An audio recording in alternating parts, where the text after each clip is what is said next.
Hi, I'm Shakti Durga. Welcome to the Goddess Speaks podcast. This is a collection of discourses from the ancient goddess Artha, containing spiritual energy and activations and discussions of those discourses. I hope that the teachings are beneficial to you on your personal journey of enlightenment.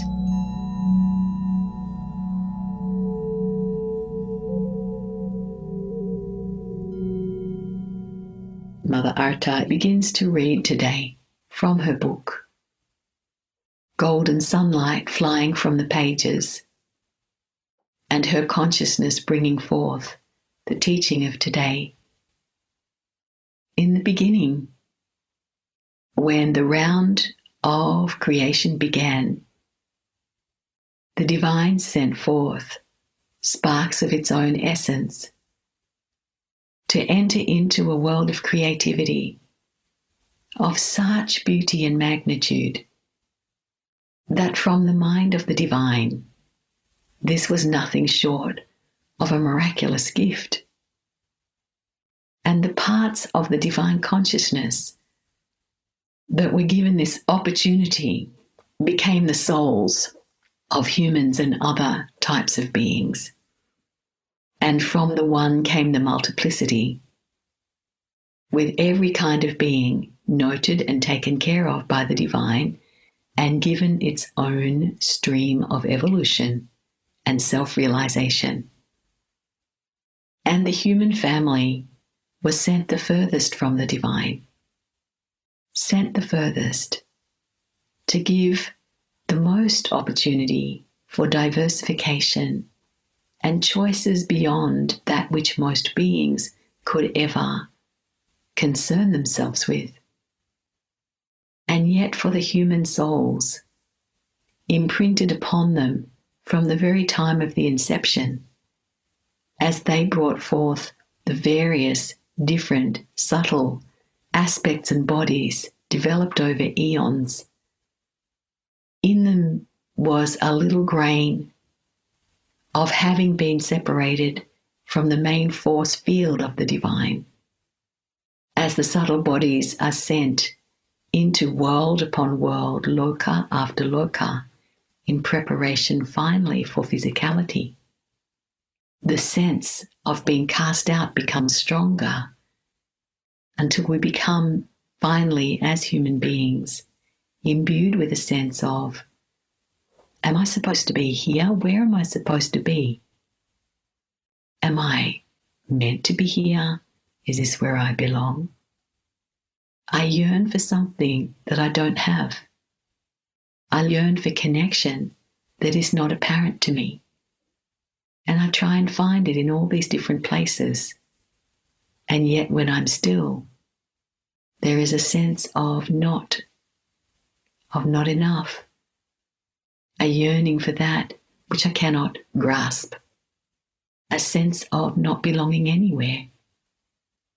At different times in the human evolution, this feeling will become stronger or weaker, and in different lifetimes this is more or less prevalent.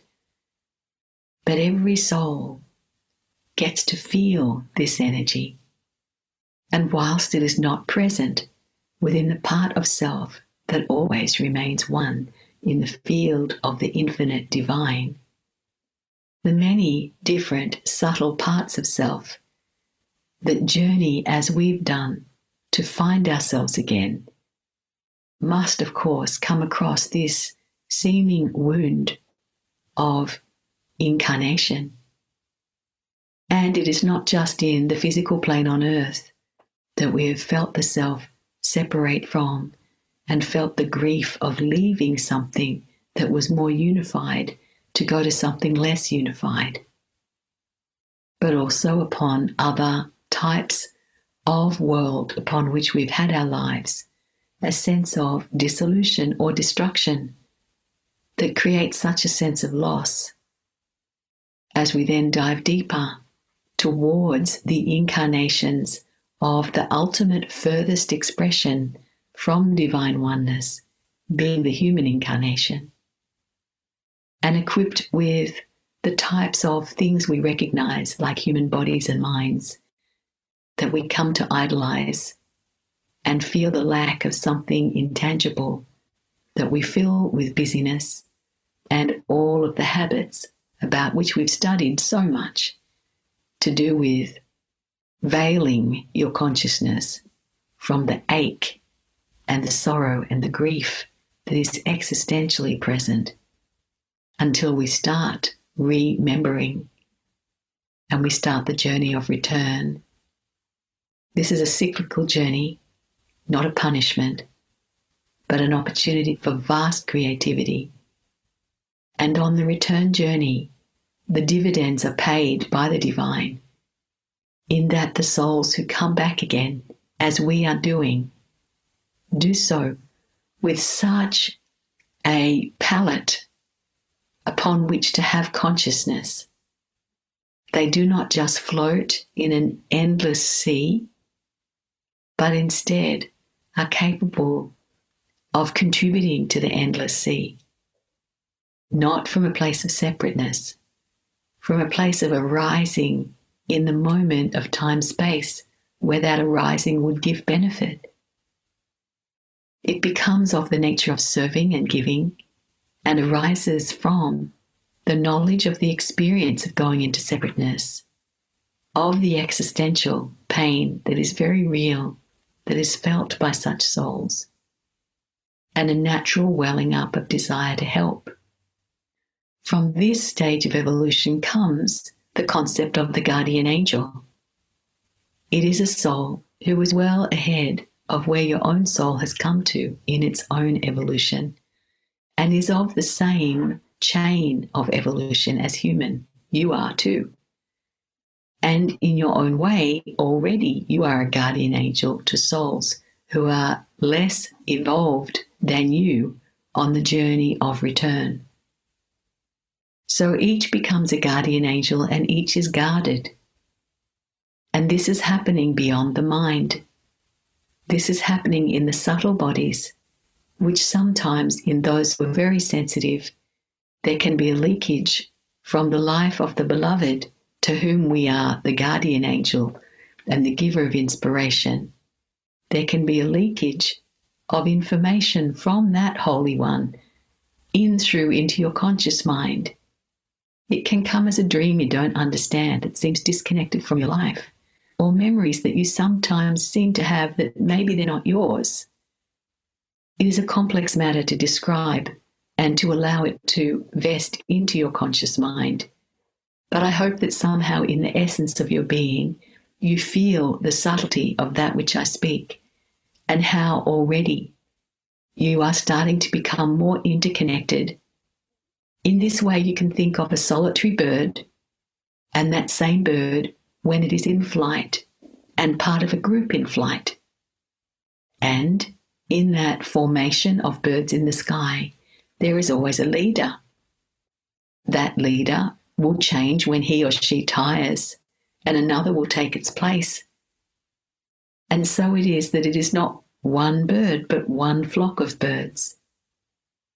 And thus, are we individuals, or are we part of one harmonious whole? Are we a drop of the water of the ocean, or are we the ocean? The human mind which is to divide and understand, but the intuition is capable of synthesis of these kinds of concepts. Within humans, there is a fear of oneness. At the same time, there is a terrible ache from the feeling of being uncertain as to whether you belong. And these things find their resolution as your development unfolds further and further. It will not be forever that you feel a sense of not belongingness or a fear of whether or not you're enough. These things are part of the journey and accompany us for varying amounts of time and experience because they play their part. When we're in the middle of these experiences, we judge them and condemn ourselves. But this is distortion, as you've learned. You should always call upon to yourself your guardian angel, for this is a person like you who is most likely one who has been through challenges such as the ones that you face. The ego would like there to be certainty in the concept of the guardian angel. Who is it? What do they look like? What colour hair do they have? What colour eyes do they have? What do they wear? When were they on earth? This is a misunderstanding of the concept of guardian angel, because that which guards you is not the terrestrial features, but it is the essence of the soul of one who is further along the chain of evolution than you. There are times when this guardian angel is your guru. There are times when it is one so unknown to you that it would be not worth your while to even inquire about who it is, but to know that you are never left alone. The bringing about of the consciousness on the earth, of the presence of Guru, was given by the divine as a way to bring comfort to those whose minds are still very much in separateness, and in fact to everyone who shares the terrestrial experience. For those at the beginning of the journey, the presence of the Guru gave a sense of leadership, a sense of being close to someone who was caring and who clearly embodied attributes that we felt admirable. As we go along the path, of course, like teenagers, we have the times of rebellion and don't want to be led by anybody. This is the state of the Western world presently. But the consciousness comes again to realize, the Guru is worthwhile noting, the Guru is worth understanding and merging with, for this in truth is a form of guardian angel given by the divine to the souls who are seeking. It is not the only form of guardian angel. You have others. It is not a singularity, but a multiplicity. In part, these great ones can form around you as a being, but on the most part, as like a flock of birds being around you. It is a field in which you are held safe and strong. It is with much interest that you can search out those who have already the skills that you seek in your own life. As you start to communicate with yourself more deeply and realize areas for potential growth and harmonization and balancing, that you can send love to those who've already mastered what it is that you seek to learn. And they will send you their mastery if you're open to receive. The most useful avenue right now is for you to merely understand that there is a guardian angel watching over you at all times, particularly for those whose wound of not belonging is strong. To know that you quintessentially do belong, that this flock of birds, so to speak, is incomplete without you. And you are already helping birds behind you in the flock. You are already doing this, even though it is not within your conscious mind. The divine respects and utilizes and accepts all, because in truth all is nothing but divine. There is nothing else. But the existential truths in their vastness can sometimes leave a little to be desired when we need the day-to-day wisdom of yes and what next. Yes, it's all God. That is not helpful when I'm faced with bizarre people doing crazy things that hurt me.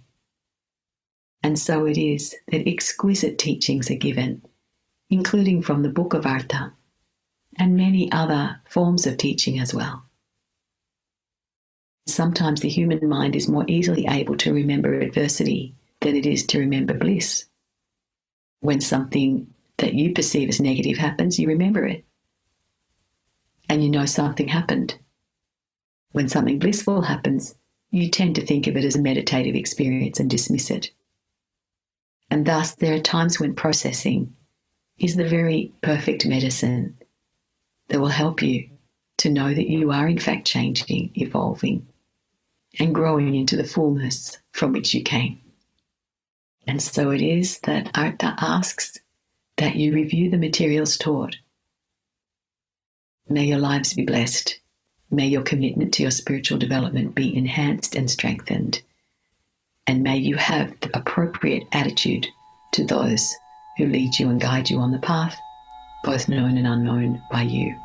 Namaste. I hope you enjoyed this episode of The Goddess Speaks. If so, please share it with your friends and your family so they can benefit too. If you'd like to connect with me, visit my website, shaktidurga.com.